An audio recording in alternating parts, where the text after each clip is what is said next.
Buenos días, profesores del Alfaro.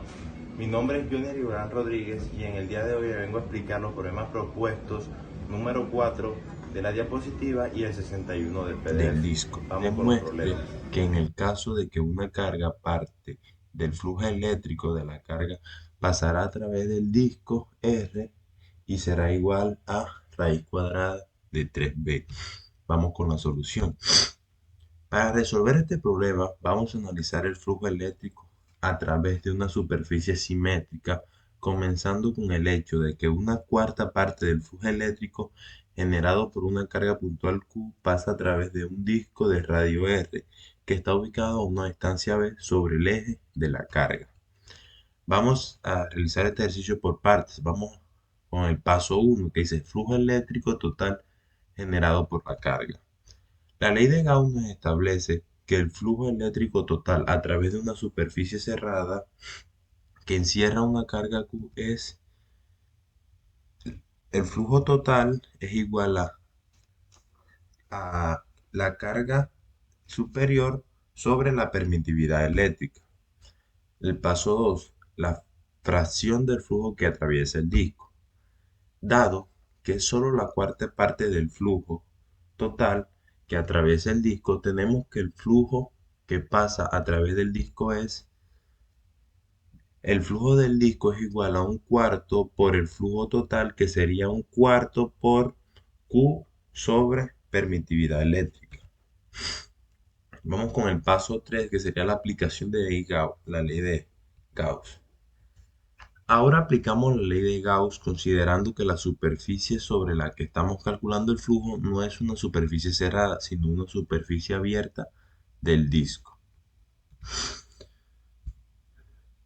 Para poder usar la ley de Gauss de manera efectiva, consideramos que la carga Q genera un campo eléctrico radial y estamos considerando en calcular el componente del campo que pasa a través del área del disco.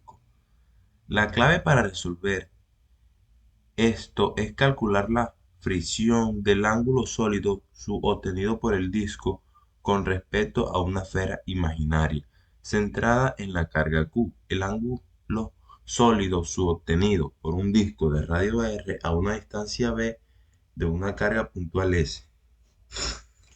La resistencia eléctrica es igual a 2pi por 1 menos coseno del ángulo, donde el ángulo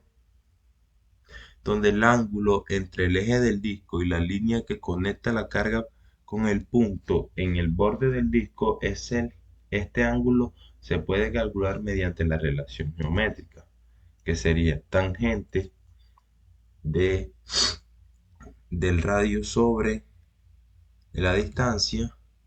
Por lo tanto, el coseno del ángulo coseno es igual a la distancia sobre raíz cuadrada de distancia a la 2 más el radio a la 2. Pasamos al paso 4 que nos dice condición de una cuarta parte del flujo que atraviesa el disco.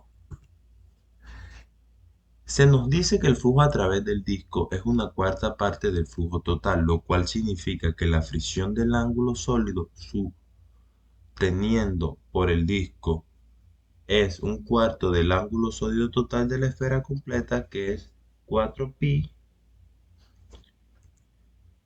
Entonces tenemos que la resistencia eléctrica sobre 4pi es igual a un cuarto. Sustituyendo la expresión de resistencia eléctrica nos queda que 2pi es por 1 menos coseno del ángulo es igual a pi. Esto lo simplificamos y nos queda que 1 menos coseno del ángulo es igual a 1/2. Pues se anula los pi y multiplicamos y se anula el pi y el 2 pasa a dividir y queda 1 sobre 2. Por lo tanto, el coseno del ángulo es igual a 1 sobre 2. Ahora vamos con el paso 5, que nos dice la relación entre radio y la distancia. Ya tenemos que el coseno es igual a la distancia sobre raíz cuadrada de la distancia a la 2 por radio a la 2. Entonces, coseno es igual, tenemos que coseno es igual a un medio. Entonces, tendríamos aquí, reemplazamos en la expresión y tendríamos que b, o sea, la distancia, es igual a raíz cuadrada de distancia a la 2 más radio a la 2. Eso es igual a un medio. Elevamos ambos lados al cuadrado y nos quedaría la siguiente expresión. Luego multiplicaríamos b a la 2 por 4, nos quedaría 4b a la 2 y b a la 2 más r a la 2 lo multiplicaríamos por 1 y quedaría igual. Aquí le restamos la b a ambos lados, pues hay 4b y 2b, se anula una b y queda 3b a la 2 más r a la 2. Y finalmente despejamos r y nos quedaría que r es igual a raíz cuadrada de 3b.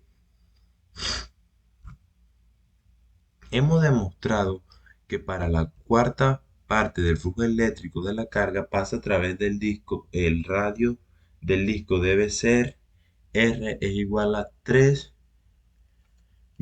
usando la ley de Gauss y la geometría.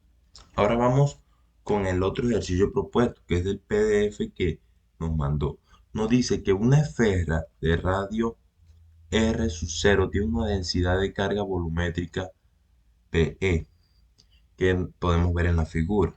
Dentro de la esfera se perfora una cavidad esférica de radio sub 0 sobre 2 y se deja hueca como se muestra. Nos dice que calculemos cuáles son la magnitud y la dirección del campo eléctrico en el punto A y nos dice también nos pide que cuál es la magnitud y la dirección del campo eléctrico en el punto B. Los puntos A y C están en el centro de sus respectivas esferas. Pasamos a la solución de este problema. Nos dice que vamos a desarrollar el cálculo del campo eléctrico en los puntos A y B usando la ley de Gauss y la simetría esférica de la situación. Tenemos para el punto A.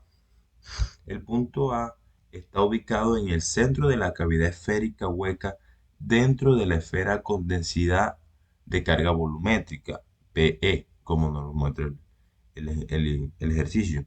Para determinar el campo eléctrico en ese punto usamos el principio de superposición. Esto implica que podemos pensar que el sistema como la superposición de las distribuciones de carga nos dice que una esfera sólida de radio sub 0 con densidad de carga PE, que significa la densidad o magnitud escalar, y también nos dice que una esfera negativa de radio R sub 0 sobre 2 colocada en el centro de la primera con la misma densidad de carga, pero con signo contrario, que sería la magnitud escalar E del campo eléctrico negativo para representar la cavidad.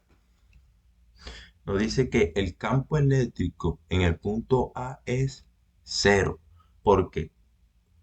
Porque debido a su simetría, el campo eléctrico de una cavidad esférica hueca cargada es cero en todos los puntos dentro de la cavidad. Esto se puede deducir usando la ley de Gauss.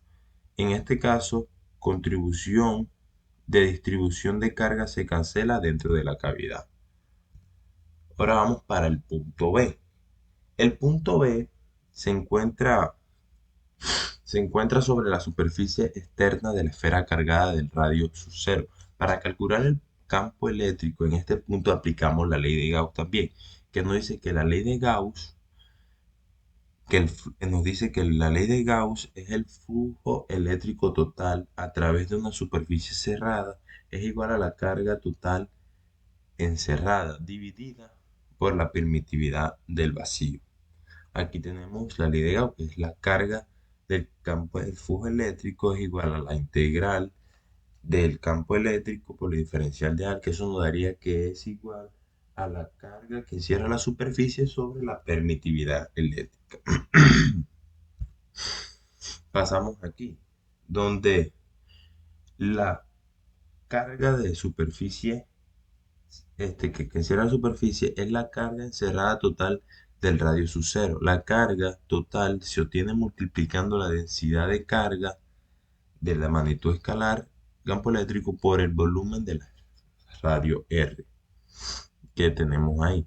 Después sustituimos esta expresión en la ley de Gauss, o sea, campo eléctrico por 4pi R que va desde 0 hasta 2. Esto es igual a la magnitud escalar en el campo eléctrico por 4pi R de 0 a 3 sobre la permitividad eléctrica. Y de ahí despejamos E para obtener la magnitud del campo eléctrico, que nos quedaría que la magnitud es igual a la magnitud escalar en el campo eléctrico por el radio su cero sobre 3 por la permitividad eléctrica. La dirección del campo eléctrico en el punto B es radial y está dirigida hacia afuera de la esfera. A que, esto se debe a que el campo eléctrico es radial y hacia afuera. Esto se debe a que tiene una densidad de carga positiva y según las propiedades del campo eléctrico, las líneas del campo generadas por una distribución esférica de carga positiva siempre apuntan hacia afuera de la superficie. Y ahí tenemos resueltos los dos ejercicios.